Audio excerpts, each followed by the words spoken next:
안녕하세요. 유튜브 채널 미국 주식 이슈워치입니다. 네, 안녕하세요. 오늘은 글로벌 스토리텔링 기술 플랫폼이죠. 웹툰, 엔터테인먼트, 티커는 WBTN인데요. 여기에 대해서 좀 깊이 파고들어 볼까 합니다. 네. 최근에 나스닥에 상장해서 관심들이 많으실 것 같아요. 맞습니다.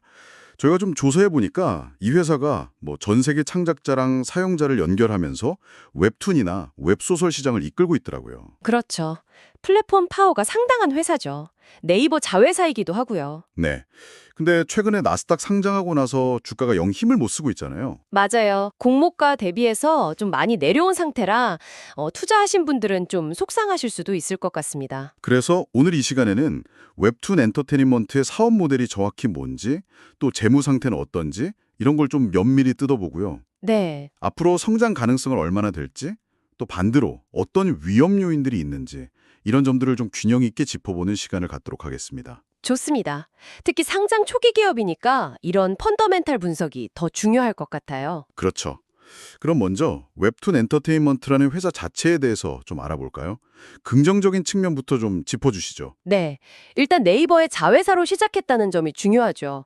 2005년에 네이버 웹툰 서비스로 시작해서 2016년에 법인이 설립됐고 2020년에는 아예 본사를 미국으로 옮겼더라고요. LA로 옮겼죠. 캘리포니아예요. 글로벌 시장을 본격적으로 공략하겠다는 의지가 보였던 행보였습니다. 맞습니다. 그리고 창업자인 김중구 대표가 계속 이끌고 있고요. 직원 수도 보니까 작년 말 기준으로 한 1,800명 정도 되더라고요. 꽤 큰 규모죠. 네, 글로벌 플랫폼을 운영하려면 그 정도 인력은 필요하겠죠. 그리고 올해 6월 28일에 나스닥에 상장을 했고요. 티커 WBTN. 네.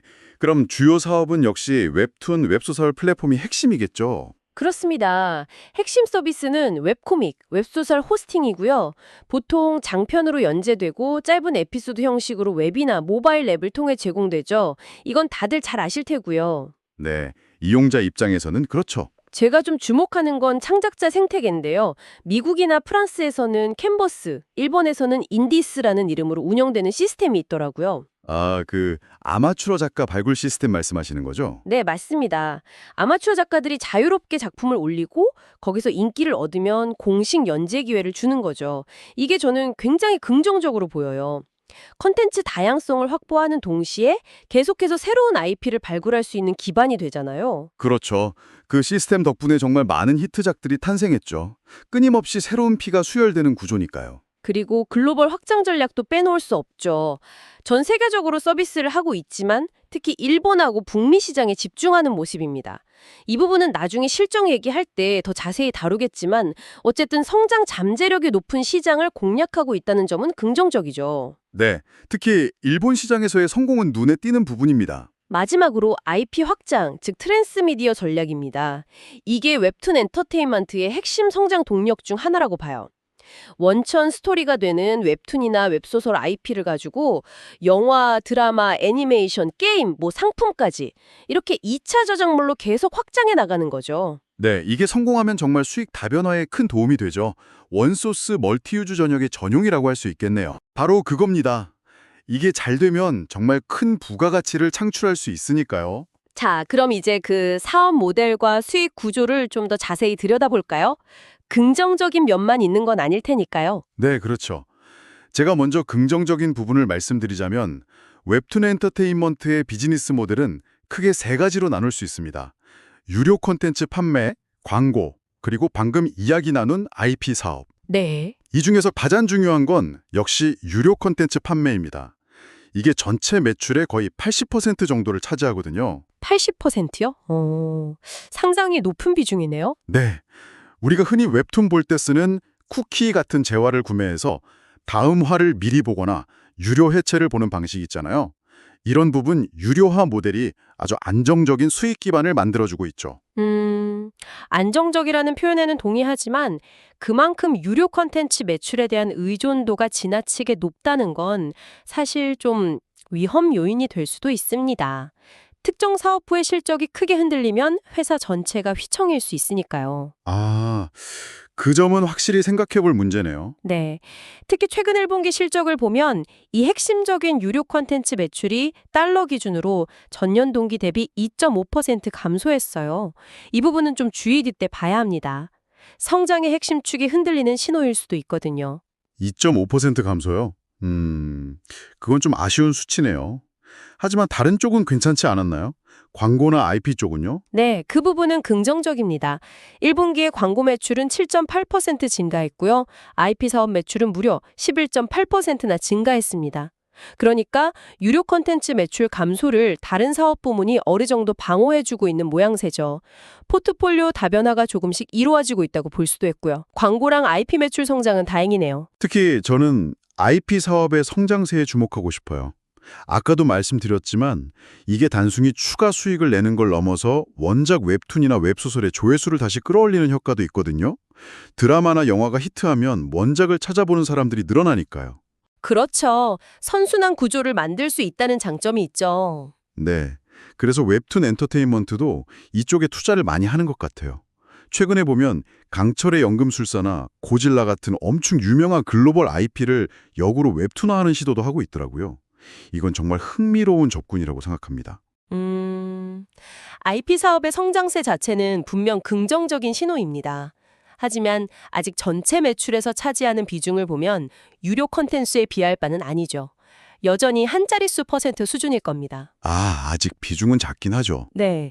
그리고 IP 확장이 항상 성공한다는 보장도 없어요. 잘 되면 대박이지만 실패하면 오히려 제작 비용만 날리는 결과가 될 수도 있거든요.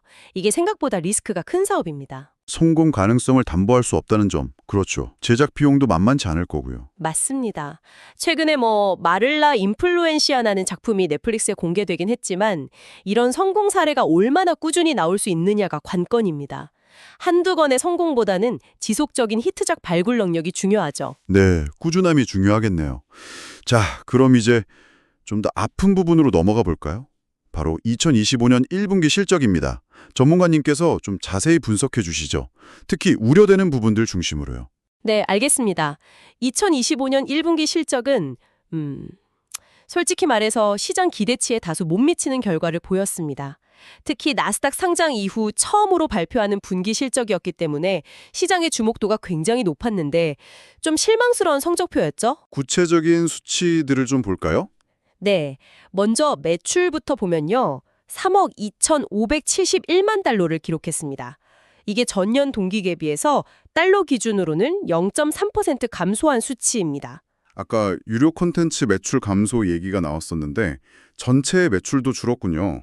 네, 회사 측에서는 환율 효과를 제외한 동일 환율 기준으로는 5.3% 성장했다고 강조하긴 했습니다. 원화나 엔화가 약세였던 영향이 있긴 했겠죠.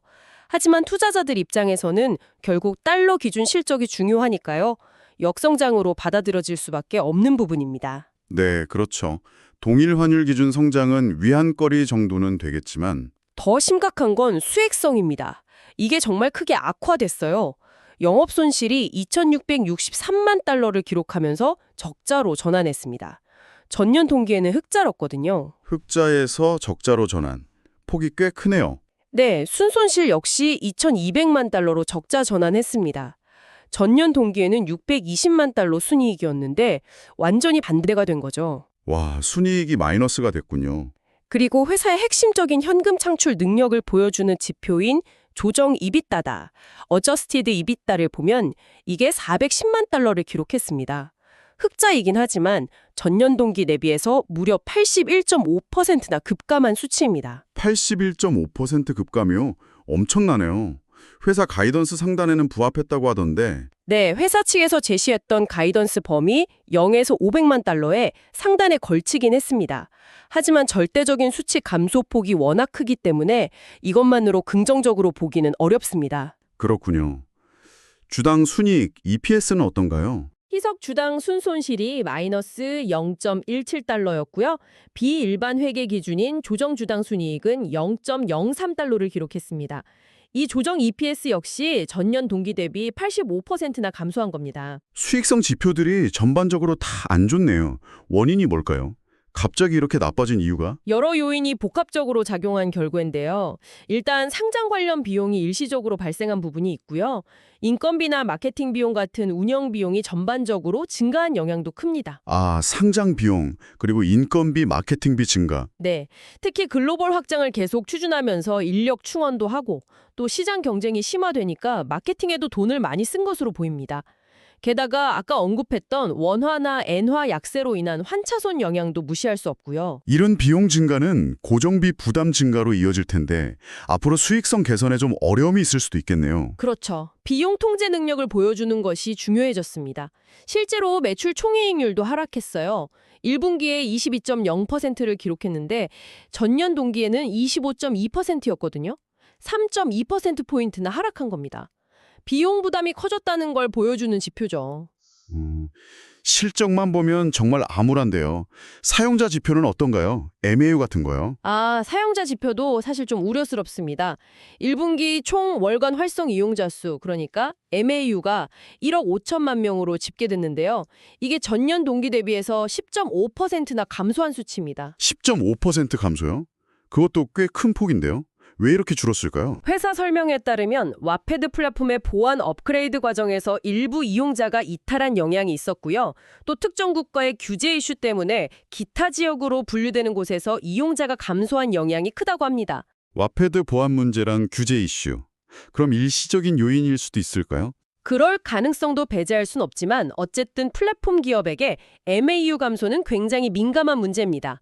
이용자 기반이 줄어든다는 건 장기적인 성장에 대한 우려를 낳을 수밖에 없거든요. 광고 수익이나 유료 결제 잠재 고객 풀이 줄어드는 거니까요. 그렇군요. MAU 감소는 정말 뼈아프네요. 그럼 지역별 성과는 좀 어떤가요? 아까 일본 시장이 좋다고 하셨는데. 네, 지역별로 보면 희비가 좀 엇갈립니다. 먼저 긍정적인 부분부터 말씀드리면 역시 일본 시장입니다. 일본 시장의 성과는 정말 놀라울 정도예요. 오, 얼마나 좋은데요? 2024년 연간 기준으로 일본 매출이 6억 4,820만 달러였는데 이게 전년 대비 25.8%나 증가한 수치입니다. 그래서 이제 일본이 웹툰 엔터테인먼트의 최대 매출 지역으로 부상했어요. 25% 이상 성장이라 대단하네요. 네, MAU도 1분기 기준으로 2,190만 명으로 전년 대비 3.7% 증가했고요. 더 놀라운 건 사용자당 월 평균 결제액, 즉 ARPPU인데요. 이게 약 23달러 수준입니다. 다른 지역에 비해 월등히 높아요. 23달러요? 와, 일본 이용자들은 정말 돈을 많이 쓰네요. 그렇죠. 일본의 라인 망가는 1분기에 일본 전체 앱마켓에서 매출 1위를 기록하기도 했습니다. 이 정도면 정말 일본 시장에서는 확실한 강자로 자리매김했다고 볼 수 있죠. 강력한 성장 동력인 건 분명합니다. 네, 일본 시장의 성과는 정말 뚜렷하네요. 하지만 이게 전부가 아니겠죠? 네, 그렇습니다. 일본 시장의 눈부신 성과에도 불구하고 이게 다른 지역의 부진을 완전히 상쇄하지는 못했습니다. 아까 말씀드린 전체 매출 감소나 MAU 감소가 그 증거죠. 다른 지역은 좀 부진했군요. 네, 예를 들어 한국 시장 같은 경우 유료 콘텐츠 매출이 한 자릿수 % 감소한 것으로 나타났습니다. 그리고 아까 언급했던 기타 지역 매출도 동일 환율 기준으로는 4% 감소했고요. 북미 지역은 성장을 하긴 했지만 일본만큼의 폭발력은 아니었고요. 결국 일본만 잘 나가고 나머지는 좀 주춤하거나 역성장했다는 거네요. 그렇죠. 그러다 보니 자연스럽게 특정 지역, 특히 일본 시장에 대한 의존도가 점점 높아지는 구조가 되고 있습니다. 이게 단기적으로는 좋아 보일 수 있지만 장기적으로는 리스크 요인이 될 수 있습니다. 만약 일본 시장 상황이 나빠지거나 경쟁이 심화되면 회사 전체 실적이 크게 흔들릴 수 있으니까요. 포트폴리오 다변화가 지역적으로도 필요한 시점입니다. 하긴 한 시장에 너무 의존하는 건 위험할 수 있겠네요. 네, 그래서 1분기 실적 발표 이후에 시장 반응도 상당히 차가웠던 겁니다. 주가 흐름을 좀 볼까요? 네, 상장 이후 주가가 계속 부진했는데 실적 발표 후에는 더 안 좋았죠? 맞습니다.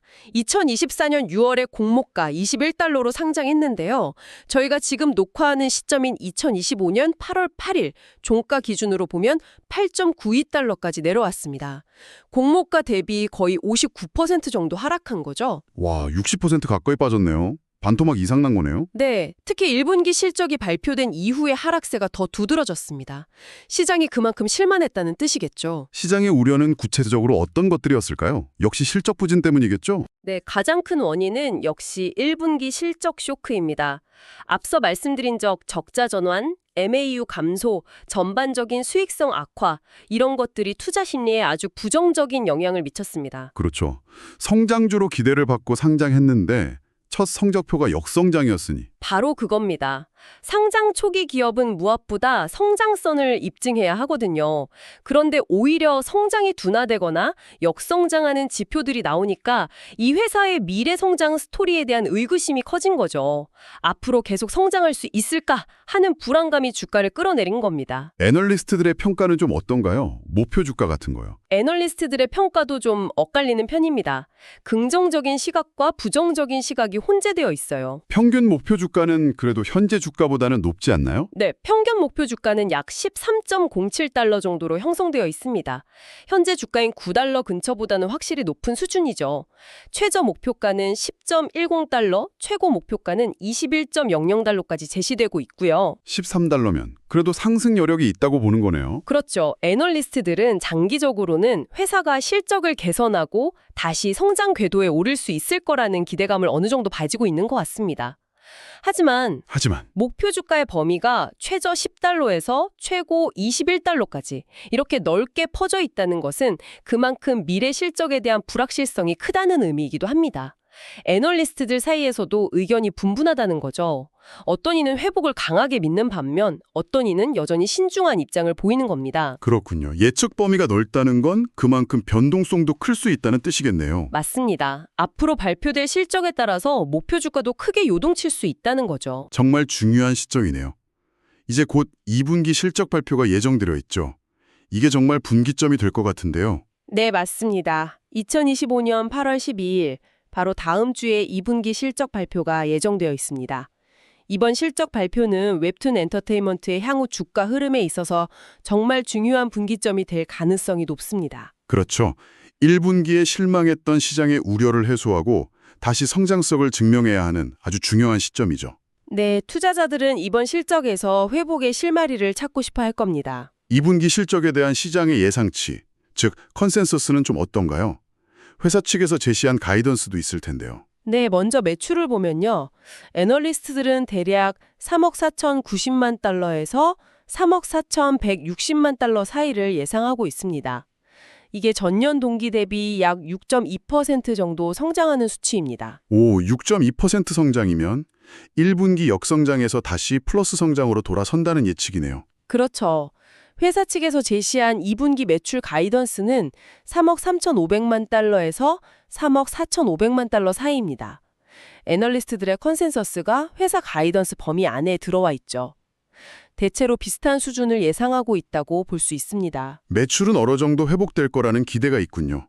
그럼 수익성은요? 조정 EBITDA가 중요할 것 같은데요. 네, 조정 EBITDA가 이번 실적의 핵심 관전 포인트가 될 겁니다. 애널리스트들은 2분기 조정 EBITDA를 약 1,167만 달러 정도로 예상하고 있습니다. 1분기 410만 달러에서 크게 개선될 거라는 전망이죠. 1,167만 달러. 꽤 큰 폭의 개선인데요. 네. 그런데 회사 측에서 제시한 2분기 조정 EBITDA 가이던스는 500만 달러에서 550만 달러 사이입니다. 네, 50만에서 550만 달러요. 애널리스트 예상치랑 차이가 너무 큰데요. 그렇죠. 회사 가이던스가 훨씬 보수적입니다. 애널리스트들은 1,000만 달러 이상을 보는데 회사는 간신히 흑자를 내거나 최대 550만 달러 정도를 예상하고 있는 거죠. 이 차이가 상당히 의미심장합니다. 회사가 너무 몸을 사리는 걸까요? 아니면 정말 그 정도밖에 안 나올 거라고 보는 걸까요? 그건 실적 발표를 봐야 알겠죠. 어쨌든 이번 실적 발표에서 조정 EBITDA가 실제로 흑자 전환에 성공하는지 그리고 그 규모가 어느 정도인지가 주가에 가장 큰 영향을 미칠 변수가 될 겁니다. 가이던스 하단인 50만 달러 수준에 그친다면 시장은 실망할 수 있고 컨센서스에 가깝게 나온다면 긍정적인 반응을 기대해 볼 수 있겠죠. 조정 EPS는 어떻게 예상되나요? 애널리스트들은 조정 EPS가 0.02달러 정도로 흑자 전환할 것으로 기대하고 있습니다. 1분기 손실에서 다시 이익으로 돌아설 거라는 거죠. 이건 역시 조정 이비디어와 마찬가지로 실제 흑자 전환 여부와 규모가 중요합니다. 네, 그럼 이런 전망들을 바탕으로 성장 가능성을 좀 더 분석해 볼까요? 긍정적인 측면에서 보면 2분기에는 어떤 점들을 기대해 볼 수 있을까요? 네, 긍정적으로 보자면 일단 2분기에는 광고 및 IP 사업의 성장세가 지속될 가능성이 높습니다.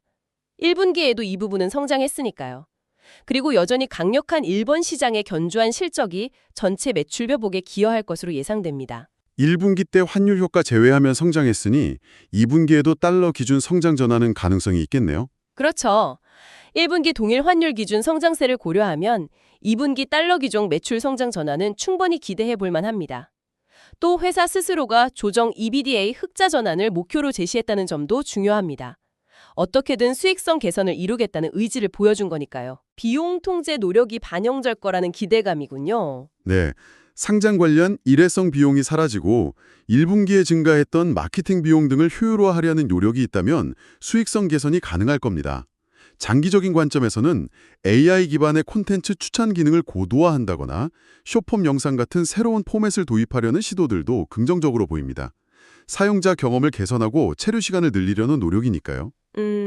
하지만 여전히 신중하게 봐야 할 부분들이 많습니다. 긍정적인 전망만 있는 건 아니죠. 네, 어떤 점들을 우려해야 할까요? 우선 아까 지적했듯이 회사가 제시한 조정 이비타 가이던스가 애널리스트들의 예상치보다 현저히 낮다는 점이 가장 마음에 걸립니다. 이게 단순히 보수적인 예측인지 아니면 실제로 수익성 개선에 어려움을 겪고 있다는 신호인지 확인이 필요합니다. 가이던스가 너무 낮다는 점, 그렇죠. 그리고 1분기에 나타났던 MAU 감소세가 2분기에도 이어질 가능성을 배제할 수 없습니다. 와패드 보안 문제나 특정 국가 규제 이슈가 단기에 해결되지 않았다면 2분기에도 이용자 수는 부진할 수 있어요. MAU 반등 여부가 정말 중요합니다. MAU가 계속 줄어든다면 매출 회복에도 한계가 있겠네요. 그렇습니다. 또한 1분기에 문제가 됐던 상장 관련 비용은 사라지겠지만 여전히 인건비나 마케팅 비용 부담은 계속될 수 있습니다. 경쟁 환경이 계속 치열해지고 있으니까요. 비용 효율화가 구호에 그치지 않고 실제로 재무제표에 반영되는지를 확인해야 합니다. 마지막으로 일본 외 지역에서의 뚜렷한 성과 회복이 필요합니다. 언제까지 일본 시전에만 의존할 수는 없으니까요. 한국, 북미, 기타 지역에서 의미 있는 반등을 보여줘야 장기적인 성장 스토리가 유효해질 겁니다. 네, 정말 여러 가지를 확인해야 하는 중요한 실적 발표가 되겠네요. 그럼 잠재적인 실적 시나리오를 한번 그려볼까요? 최상의 시나리오와 최악의 시나리오는 어떤 모습일까요? 네. 먼저 긍정적인 시나리오를 생각해보죠. 만약 2분기 매출이 시장 컨센서스를 상회하고 조정 EPDT 흑자 전환에 성공하면서 그 규모도 시장 기대치에 부합하거나 혹은 뛰어넘는 수준으로 나온다면 와, 그러면 정말 좋겠네요. 네, 여기에 더해서 MAU 감소세가 뚜렷하게 둔화되거나 혹은 소폭이라도 반등하는 모습을 보여준다면 시장은 안도하고 주가는 강하게 반등할 가능성이 있습니다. 최악의 국면은 벗어났다는 신호로 받아들였을 테니까요. 그럼 반대로 부정적인 시나리오는요? 부정적인 시나리오는 2분기 매출이 컨센서스에 미달하고 조정 EPDTA 흑자 전환에 실패하거나 성공하더라도 회사 가이던스 하단 수준에 머무르는 경우입니다. 아, 수익성 개선 기대가 무너지는 거군요. 네, 설상가상으로 MAU 감소세가 1분기보다 더 심화되거나 비슷한 수준으로 지속된다면 투자자들의 실망감은 극에 달할 겁니다. 이럴 경우 주가는 추가적으로 하락할 압력을 받을 가능성이 높습니다. 성장 스토리에 대한 근본적인 의문이 제기될 수밖에 없겠죠. 정말 극과 극의 시나리오네요. 2분기 실적이 모든 걸 결정할 것 같습니다. 그럼 투자 관점에서는 어떻게 접근해야 할까요? 단기적으로 볼 때와 장기적으로 볼 때 좀 다를 것 같은데요. 네, 먼저 단기적인 관점에서 보면요. 방금 말씀드린 것처럼 2분기 실적 발표 결과에 따라서 주가 변동성이 매우 클 것으로 예상됩니다. 실적 발표 전까지는 불확실성이 높은 상황이죠. 그렇죠. 뚜껑을 열어보기 전까지는 모르는 거니까요. 따라서 단기 트레이딩 관점에서는 상당한 위험이 따릅니다. 섣불리 진입하기보다는 실적 발표를 통해 수익성 개선 추세와 사용자 지표의 안정화 또는 반등 여부를 확인한 후에 접근하는 것이 더 신중한 전략일 수 있습니다. 확인하고 들어가도 늦지 않다는 거죠. 네, 단기적으로는 신중론이 우세할 수밖에 없겠네요. 그럼 장기적인 관점에서는 어떤가요? 여전히 성장 스토리는 유효하다고 보시나요? 네, 장기적인 관점에서 보면 이야기가 좀 달라질 수 있습니다. 단기적인 실적 부진과 주가 하락에도 불구하고 웹툰 엔터테인먼트가 가진 근본적인 성장 잠재력 자체는 여전히 유효하다고 생각합니다. 어떤 근거로 그렇게 보시는지요? 우선 글로벌 웹툰 및 웹소설 시장 자체가 매우 빠르게 성장하고 있다는 점입니다. 여러 시장조사 기관들의 전망을 보면 2023년에 약 80억 달러 규모였던 시장이 2030년에는 450억 달러 이상으로 커질 것으로 예상되거든요. 연평균 성장률이 엄청나죠? 시장 파이 자체가 커지고 있다는 건 분명 긍정적인 요인이죠? 네. 그리고 웹툰 엔터테인먼트는 이 성장하는 시장에서 압도적인 점유율을 가진 선두주자입니다. 강력한 플랫폼 경쟁력을 가지고 있죠. 또 앞서 계속 강조했던 강력한 IP 확장 전략, 즉 트랜스 미디어 전략은 장기적으로 큰 성과를 낼 잠재력이 충분합니다. 네. IP 사업의 성공 가능성은 열려 있죠. 그리고 AI 기술 등을 활용한 기술 고도화 노력도 꾸준히 하고 있습니다. 사용자 맞춤형 추천을 강화하고 새로운 콘텐츠 형식을 도입하는 등의 노력이 장기적으로는 플랫폼 경쟁력을 더욱 강화시킬 수 있다고 봅니다. 회사가 스스로를 단순한 웹툰 플랫폼이 아니라 스토리텔링 테크 기업으로 진화시키겠다는 목표를 가지고 있다는 점도 긍정적으로 평가할 수 있고요. 장기적인 성장 잠재력에 대한 기대는 여전히 유효하다는 말씀이시네요. 단기적인 어려움을 잘 극복한다는 전제하에요. 그렇죠. 단기적인 실적 변동성은 있겠지만 긴 호흡으로 본다면 글로벌 콘텐츠 시장에서의 성장 가능성은 여전히 높다고 판단합니다. 물론 앞으로 회사가 어떻게 실적을 개선하고 시장의 신뢰를 회복해 나가는지를 꾸준히 지켜봐야겠죠. 네. 장기 투자자라면 그런 부분들을 면밀히 추적해야 할 것 같습니다. 자, 그럼 오늘 이야기를 좀 정리해 볼까요? 저희가 오늘 웹툰 엔터테인먼트, WBTN에 대해서 정말 깊이 있게 살펴봤는데요. 요약하자면 이 기업은 강력한 글로벌 플랫폼과 IP 확장 전략을 통해서 높은 성장 잠재력을 분명히 가지고 있습니다. 네, 특히 일본 시장에서의 성공은 정말 인상적이었죠. 그리고 기술 고도화를 통해서 사용자 경험을 개선하려는 노력도 긍정적인 부분으로 평가할 수 있겠습니다. 하지만 동시에 최근 1분기 실적에서 확인된 것처럼 적자 전환이라든지 MAU 감소 같은 문제점들은 단기적으로는 분명한 위험 요인입니다. 그렇죠. 그리고 특정 지역, 특히 일본 시장에 대한 높은 의존도 역시 간과할 수 없는 부분이고요. 나스닥 상장 이후에 주가가 크게 하락한 만큼 다가오는 2분기 실적 발표에서 수익성 개선과 사용자 지표 회복을 확실하게 증명하는 것이 앞으로의 주가 향방에 매우 중요할 것입니다. 네, 정말 중요한 기로에 서 있는 기업이라고 할 수 있겠네요. 네, 맞습니다. 자, 오늘 저희가 준비한 내용은 여기까지입니다. 마지막으로 저희가 항상 드리는 말씀 있죠? 본 내용은 정보 제공을 목적으로 하는 것이지 특정 종목에 대한 투자 추천이 절대 아닙니다. 오늘 탐구한 내용 중 일부 정보는 AIA에 생성되었을 가능성이 있으며 실제 정보와 차이가 있을 수도 있습니다. 따라서 투자 결정을 내리실 때에는 반드시 여러 경로를 통해 정보를 교차 확인하시는 것이 중요합니다. 네, 꼭 유의해 주시길 바랍니다.